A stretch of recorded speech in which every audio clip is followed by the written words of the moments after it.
Well, you guys, if I ever switch away from the screen, you guys should be able to still see the screen on Pear Deck, I think. Should be able to. I don't see why not, actually.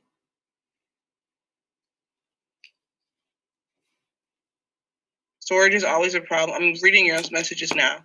Really? What do y'all have? How many gigs do y'all have? These new phones, like, legitimately come with, like, 125 gigs. I know, 16, it's literally a bunch of screenshots. I know. I see funny stuff and I screenshot it and then I never use it again. And then I just don't delete it. Or, like, people put things on their story because you edit. Oh, okay. And I'll like, oh, I want to try that skincare product, or oh, I want to try that recipe. And here I am with a screenshot, and then I never go back to it. I suck. I'm the worst. Oh my God. 7, you only have 7 gigs? Oh my God, Yusuf, what do you have?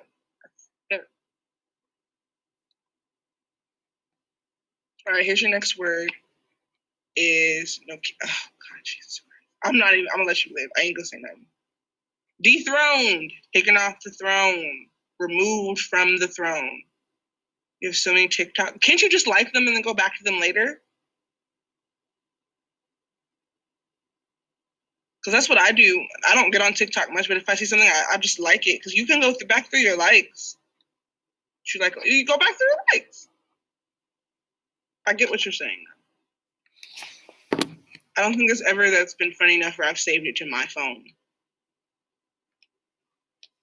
Yeah, Yusuf, we gotta. If you have an Android, is that why? I don't think Androids come with as much space. How does dethroned have anything to do with academic? Do you know what the word academic vocabulary means?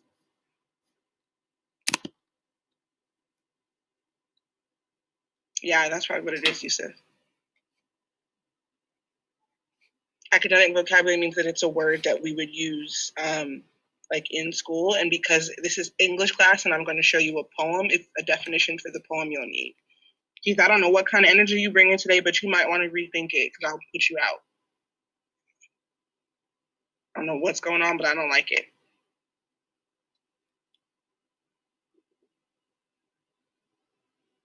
All right, your next word is hue, color. Hue means color.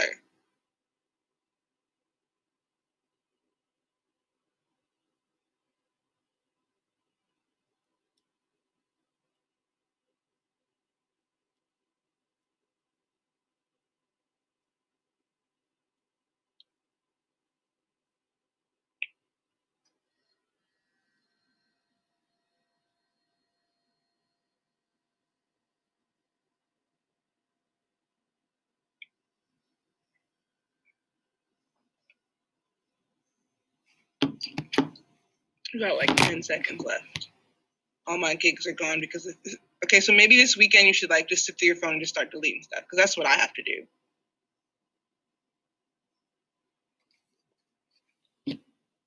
I'm so guilty of like saving stuff that I never go back to all the time. And it's just screenshots. Just screenshots.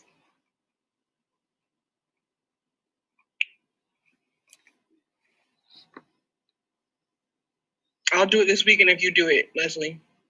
We'll go through and delete stuff together. Gabby, you too. All right, here's your next word.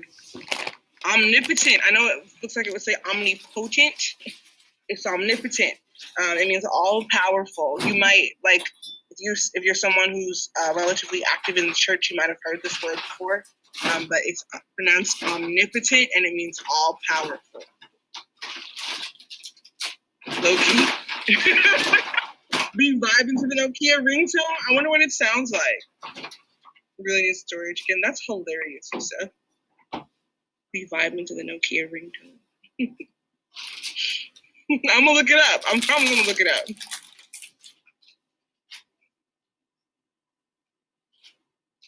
I got about 10 seconds. The new updates on the Apple iPhone have like the wake up alarm. They're real like powerful and very like kumbaya-ish right now. It's Killua. That's pretty cool. Woo, that's pretty cool. Even though my favorite was Kurapika.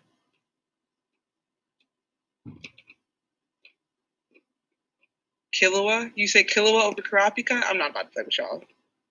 I'm not about to play with y'all at all. Hunter x Hunter, Josiah. I don't know what that means. All right, and that was our last word. So, go ahead and you should have in Canvas, go ahead and take the next 15 seconds. Yes, Josiah, you should. Take the next 15 seconds and open up the assignment in Canvas, lesson 9, and then open up in your Sora app, in your book, one last word, open up, open up hope.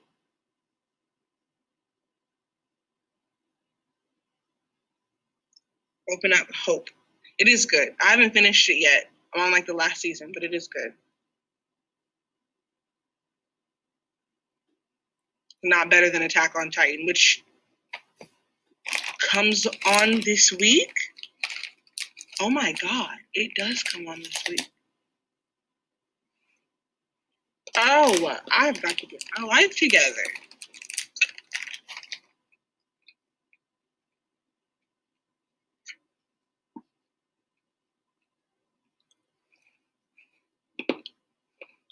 You know the ending of Attack on Titan or Hunter x Hunter? You guys got 10 seconds to make sure you have all this stuff pulled up.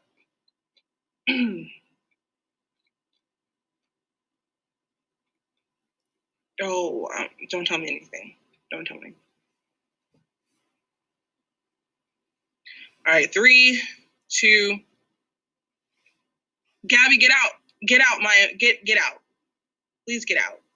Because I hope that's not true. Because you already ruined Death Note. Remember that? Yeah, remember that? Okay,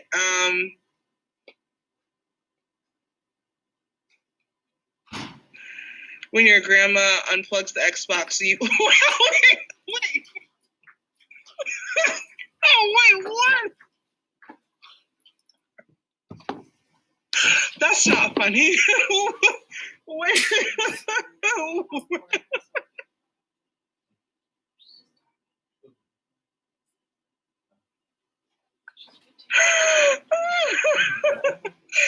Okay, all right. I hate y'all. Okay, I'm gonna read the poem to you. I want you to follow along. While you're following along, I want you to pay attention to the way the poem is structured. Try to, again, pay attention to the structure, pay attention to any imagery that you see in your mind as you listen to it and as you read along with married.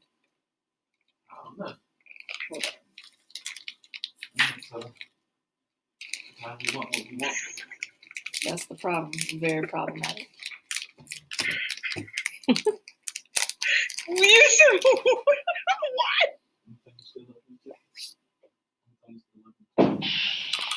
Okay. All right. I can't use the. All right. This poem is called Hope by Georgia Douglas Johnson. It's the same woman who wrote our. He did go mad, Leslie. He's the same woman who wrote the poem. We said it yesterday. Again, make sure you're listening for structure. Make sure you're listening for paying attention to the structure. Make sure you're listening for the figurative, the imagery that comes to your mind, and then be thinking about the title and how everything comes back to the title. And again, make that connection between the Great Depression. You guys distracting me. Make that connection between the Harlem Renaissance, what's going on during that time period, and why this poem might be called Hope. So, you said since you're the funny guy today, can you tell me one thing that we're looking for while we read or while we listen to me read it? Can you come off mute and say it real quick? I know you're here, so please don't play with me.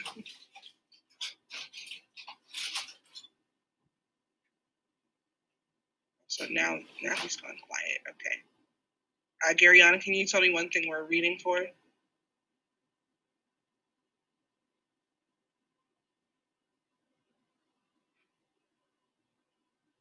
Hello? Maya, can you tell me one thing we're reading for?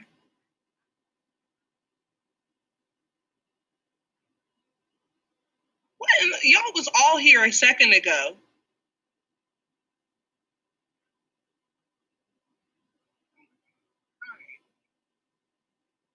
Right. Oh, hi. I'm typing it in the chat.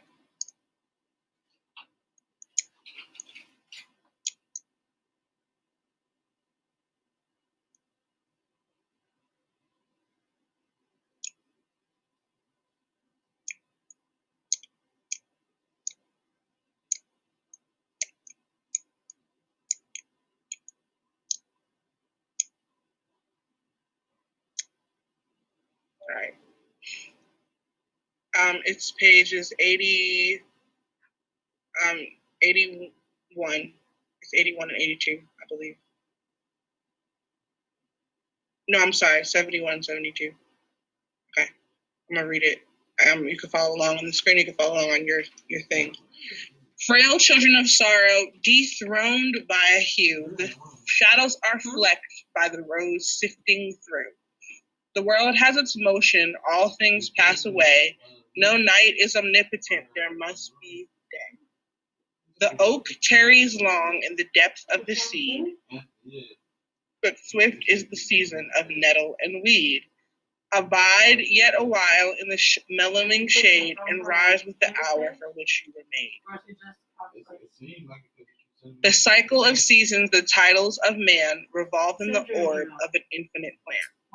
We move to the rhythm of ages long done, and each has his hour to dwell in the sun. Right in the sun. Take like 30 seconds and reflect on what you read. Think about the structure. Think about the imagery. Take 30 seconds and just reflect on what you just looked at. You should have your copy up, or you could look at my copy on the screen.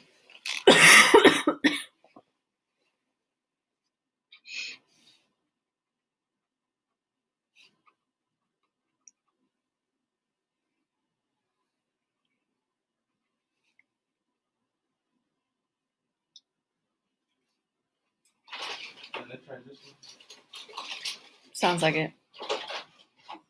It's 2:15.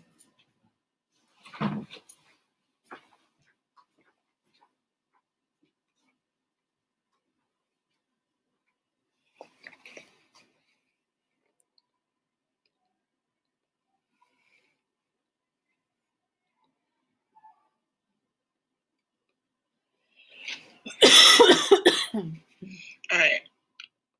Let's talk about it. Let's talk about it. How has this poem been structured?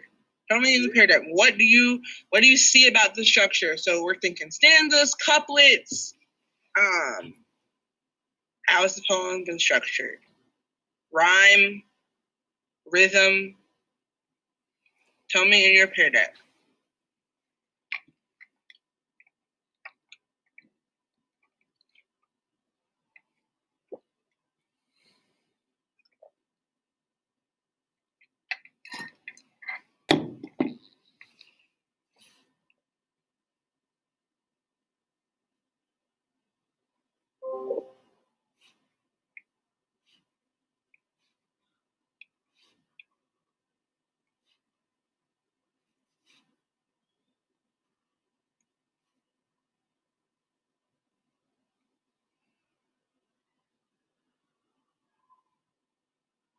You got about 10 seconds. There are 11 people logged in, but only 4 people responding in the chat, even though there are 15 of you in the class. That's a problem.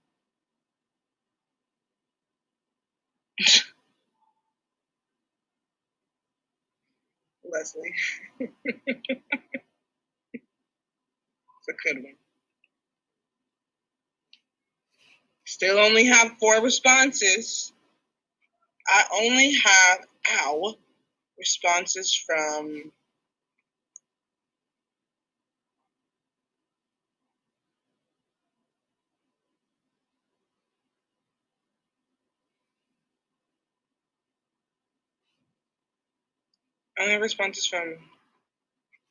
Keith. I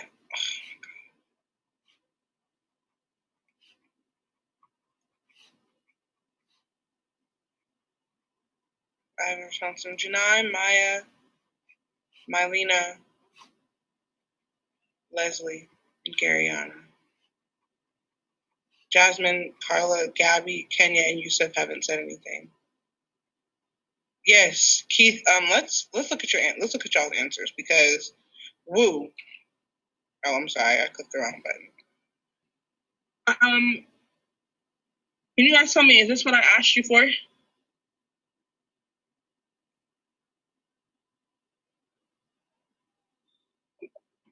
Is this what you were asked to do?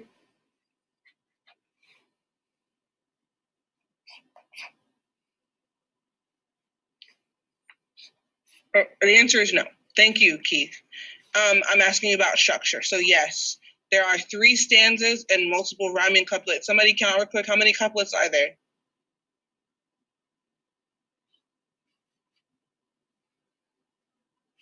How many rhyming couplets are there? And you can tell me in our chat how many rhyming couplets are there.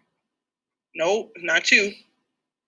Look at the poem. How many rhyming couplets are there? So you remember a couplet means 2. So how many pairs are rhyming?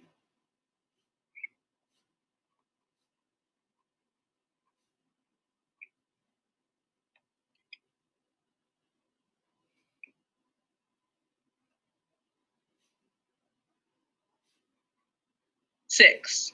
Right, 6. Hue and through, away and day, weed and seed, shade and made, man and plan, dawn and sun. 6.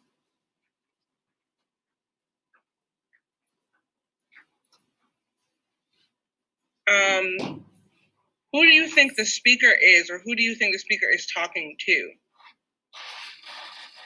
Tell me in your pit up. Who is the speaker? Is there a speaker? Is there someone, is it a narrator talking? And who is that person talking to? Tell me in your peer deck.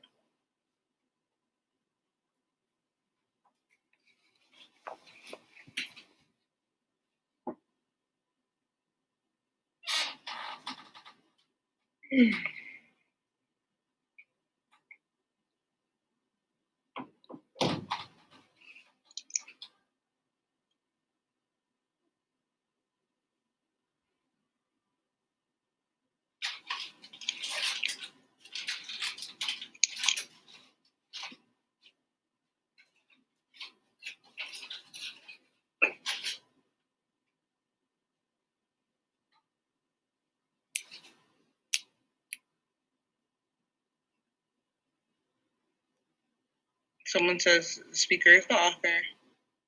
Might be talking to children. They didn't refer to anyone. I like this, kind of like this answer. Speaker is a narrator, and they're speaking to. Okay. So I think the thing about poetry is that there is all of the information, essentially. I don't know who specifically the audience is. It could be children. I think you guys saw this word children, and I thought she was talking to kids. I mean, you guys are kids and you're reading it, so it could be kids, it could be young adults. I don't think there's any general audience. I do think it is directed towards Black people just because of it being the Harlem Renaissance and us studying this time in African American history. As far as the speaker is concerned, I think it's more of a narrator. I don't think it's any one person talking, this who's talking. I think it's just like an overview, like a narrator, and I think they're speaking to like the general audience. But I'm not saying anybody's necessarily wrong, just telling you what I think. I don't even know why I did that. Okay. We're not there yet. So, what does it mean to be dethroned by a hue? So, go back to your vocabulary. All right, you know that. Wrong one. You know that the word dethroned means to be taken off the throne, and you know that hue is a color. So, like, a dethrone means that you essentially remove somebody from a position of power, taking them off the throne. So, what do you think that means to be dethroned by a hue? So, we look at that whole couplet. Frail children of sorrow, dethroned by a hue, the shadows are flecked by the rose sifting through. Frail children of sorrow dethroned by a hue. Frail means, we know it means weak. Children of sorrow, so children of sadness, are dethroned by a hue. What do you think that means?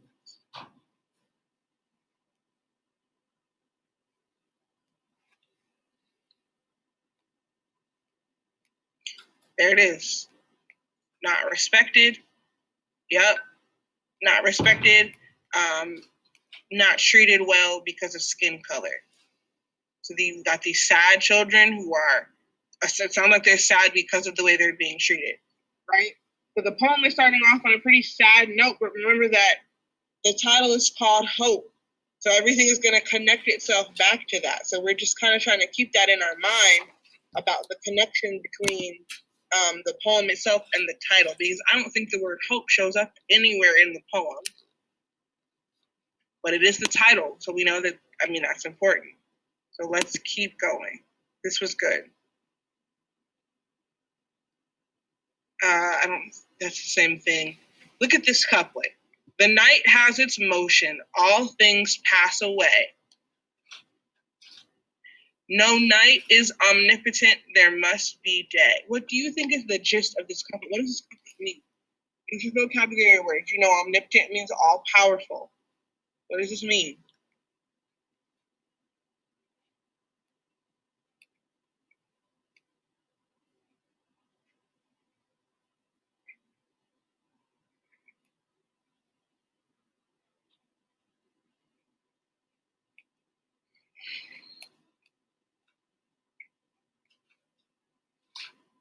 Take about 15 seconds, finish typing up your answer.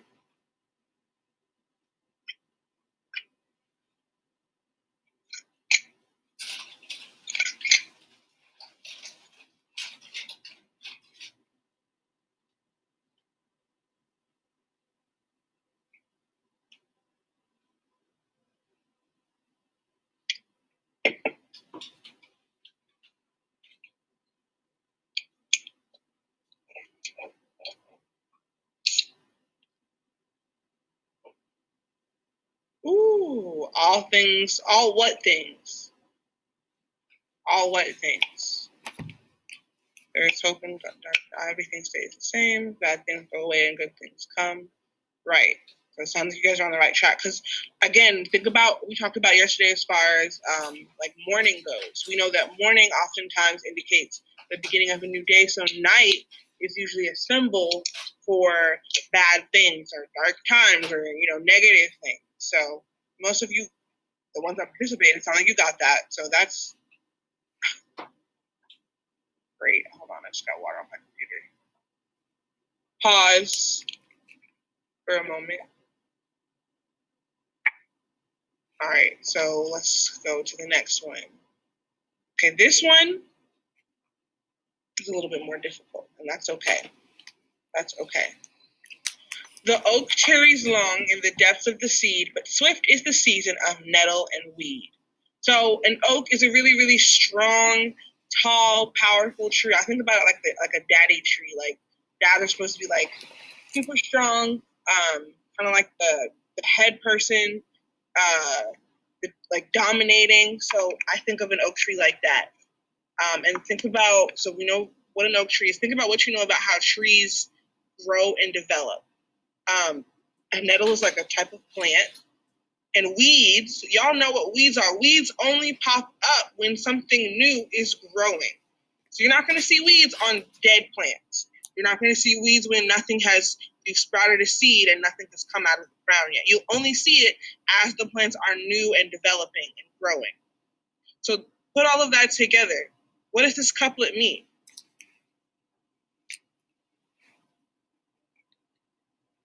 Think about what you know about how long it takes for how trees develop.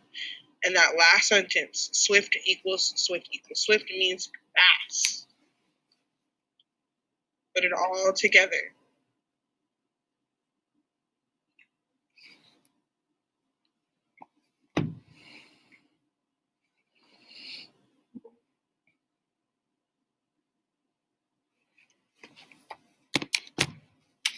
Take about 15 seconds and wrap up your answers.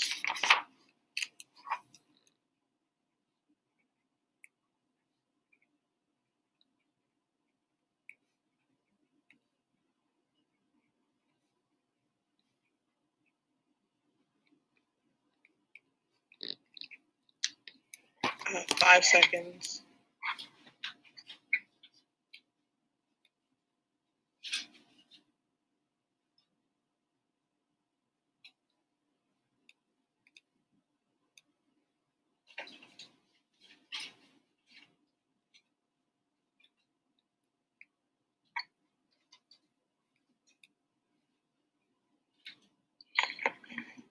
Let's see, what do we have?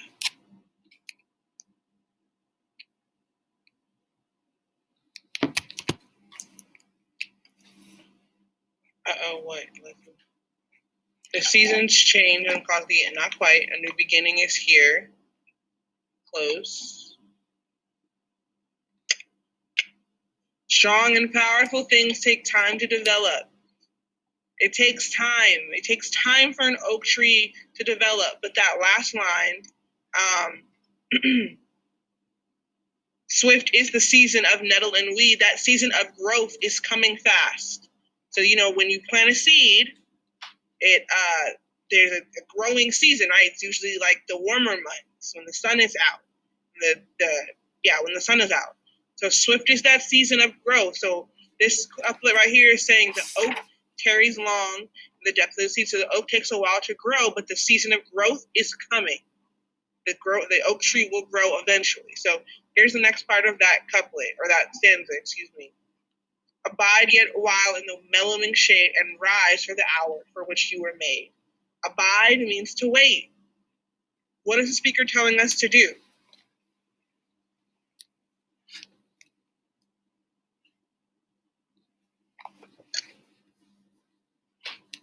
What is the speaker telling us to do here in this line?